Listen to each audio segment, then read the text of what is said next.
Remember, what's really important is voting. Rallies are so important, and we're giving people a platform to speak, but voting is so important, so let's make sure we register and get our ballots in November. Next up, we have Joey Gibson. He is running for U.S. State Senate candidate. He is running against Senator Maria Cantwell, and he's going to...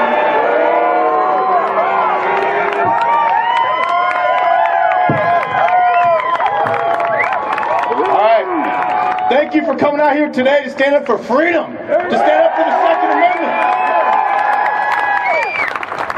We live in a country today where we literally protect money trucks, we protect banks, we protect politicians and celebrities with guns, but we protect our children with signs. That means we got a problem in this country. We got a moral problem. My name is Joey Gibson. I'm the founder of Patriot Prayer, and yes, now I'm officially candidate for the United States Senate.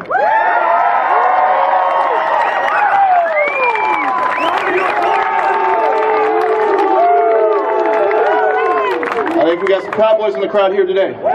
Listen, one of the biggest complaints I get about Patriot Prayer on the left or the right, they say that we're just running around, we're antagonizing the big cities. I will tell you exactly why people have that perception. Because today, in this country, if you want to go out on the streets and you want to stand up for what is right, and you refuse to bend a knee, you refuse. If you go and declare that God is real and declare that freedom is one of the most important things that you have in this country, you're going to get some real pushback. Real pushback. And Antifa is just the bottom of the pyramid. It's in coordination with politicians, Nancy Pelosi, the mainstream media, local mayors, city council members, and even some police chiefs. They work in coordination to make your life as miserable as possible. They will slander your name and do whatever they can to get you to just quit, to just give up, to just go back in your house.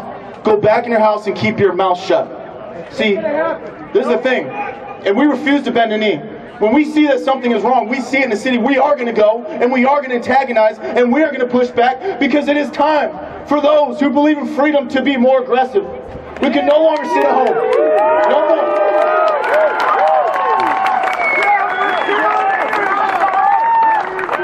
Listen, here's why I believe Patriot Prayer got so much pushback, because we were preaching about God, we're preaching about freedom. And they don't want you to think about freedom, they don't want you to think about God, they want you to think about your skin color, your gender, your sexuality. They want you to think about anything and everything other than what is inside here. What is inside here? Because guys, we got to begin to look inside, look into your heart, and begin to think about who you really are. You got to let go of what the world thinks of you. Because the world wants you to believe that you're stupid. The world wants you to believe that you're insignificant. The world wants you to believe that your voice is too small, so you might as well keep it shut. But when we begin to look inside, in this world that's so busy, the social media, the phones, the TV, when you begin to really look inside and think about who you are and how God built you, your identity, the talents that you have, you begin to grow, okay? I've seen it personally, I've seen it with other people. You begin to grow and you begin to build a power within you that gets bigger and stronger. And it gets so big to the point where it can no longer contain within you, and it will begin to influence the people around you. It will change the world around you. Because the people at the top, listen, the people at the top who are comfortable, the people at the top who want to take your rifles, they are comfortable and they are afraid of those who are spiritually empowered. They're afraid. They don't want that. They want you to be dumb and slow. They don't want you to be spiritually empowered. And there's several people in this crowd here today who are spiritually empowered. But it's those who are spiritually empowered, those are the ones who will start a revolution. Those are the ones who, they sure as hell, they will finish a revolution. These are the people. Throughout the history of this world, we've had these spiritually empowered people. They have taken down some of those powerful empires in the history of this world. Peacefully, non-violently, sometimes violently. Sometimes you got to do that, but for the most part, and this is what I'm making this call, and I'm going to talk about this for the rest of the year, for the rest of my life. Screw the campaign, okay? I am going to consistently ask that we begin to look at this empire above us and we begin to take it down peacefully and non-violently. Because we have an empire above us that wants to brainwash you, that wants to consistently steal from you, steal from your family, take from your community, one law after another. They will do whatever they can to increase their powers. They will brainwash our youth to go out to march, to give up their own God-given rights. It is out of control, okay? I believe one way we take down this huge empire peacefully and non-violently, we have to have a revolution. It is a revolution of thought. It's a revolution of heart. a revolution of culture. And one way that we can do that, here's one way. Guys, listen, we have to begin to support the truth tellers. We got to back them. We got to support them. Today they're called controversial figures, so it's not easy. But we got to surround ourselves, support them, and hold them up, because it is not easy to speak the truth today in this era of deception. Okay? Listen, it's very hard, trust me. Okay? And when we begin to support those who speak the truth, we will stop sending politicians. We will stop supporting politicians who go to D.C., who go to Olympia, and who are too afraid to speak the truth because they don't want to lose votes. They're too afraid to stand up for what is right because they want to be politically correct. We have too many politicians that take polls to see what the people want to hear. We don't need politicians to tell the people what they want to hear. That's not what we need. We need leaders who will tell the people what they need to hear, and unafraid and unapologetic.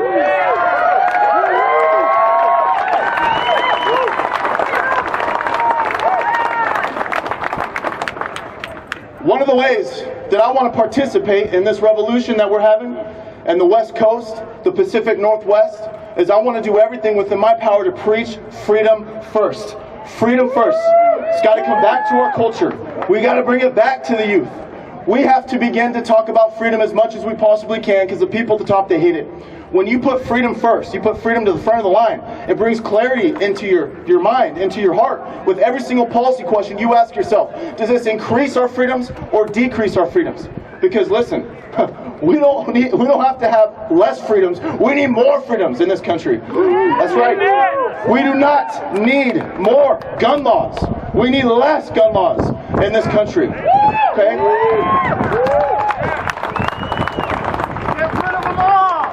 Now, one of the things about freedom, okay, I talked about this last week.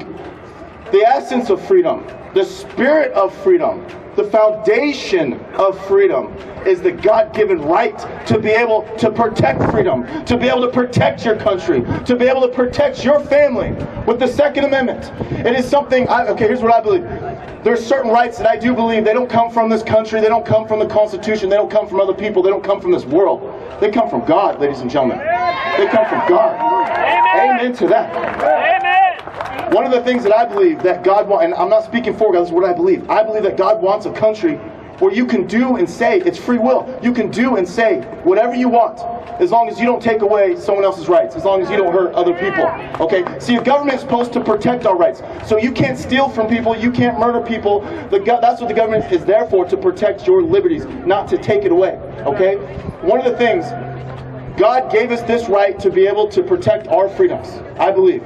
And for far too long, throughout the history of this world, humans have consistently given up our God-given right to protect their own country, and we cannot do it this time. We got to learn from history. Too many times, Mao, Stalin, Hitler, too many times we gave up our weapons, and look at what happened. Millions of people died. Millions. Okay? So I'm going to finish up with this. Japanese, okay, I'm Japanese. World War II, pre-World War II, they crossed over to China, okay? The Chinese military failed to protect their people, okay? And the people, the men, could not protect the women and children, so the soldiers went through and they murdered and raped all the women, all the children, okay? So this is the thing. It's one of the worst things that ever happened. This is the thing. In our country, we can never allow that to happen. We got to do everything within our power to protect the right to own and carry a rifle. Because if any foreign ground troops take one step on this country, we will protect our households. We will protect our women, our children. We will protect this country with our own blood.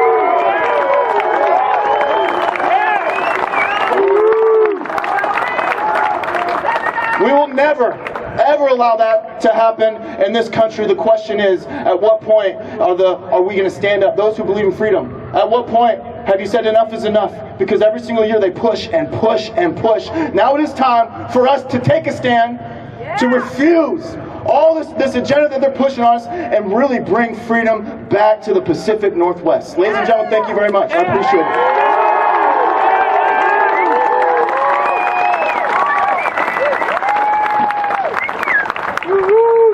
Someone once said that the revolution will not be televised, and we are not fitting the mainstream media's agenda of what they want. So yesterday, King 5, when they asked me questions, they didn't ask me anything about my event. They didn't ask what time it was, who was speaking. It was all politically motivated, set up questions. The last question she asked was, how do I think the midterms are going to go? I said, we're coming, and we're coming in numbers. So they better get ready for that. Okay, so we got Tyler Miller. He's going to be speaking. He has an initiative, 1621. He is a Navy veteran. Here we go.